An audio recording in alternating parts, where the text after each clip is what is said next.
Don't let your wallet stand in the way of your decorating holiday dreams.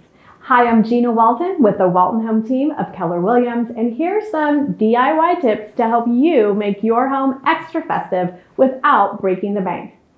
First, place an ornament on the mantle in a hurricane vase or even around a wreath that you make to add a splash of color. Second, paper, scissors, some string are all you'll need to make snowflake garland. You can find patterns online. It's simple, bold, and really easy for the kids to participate in. Third, wrap an empty box to create that faux wrapped present tower and place on an entry bench, a staircase, maybe even below your fireplace on your mantle. And wrap the artwork or family pictures which are already framed and ready with a big bow and place them back on your wall.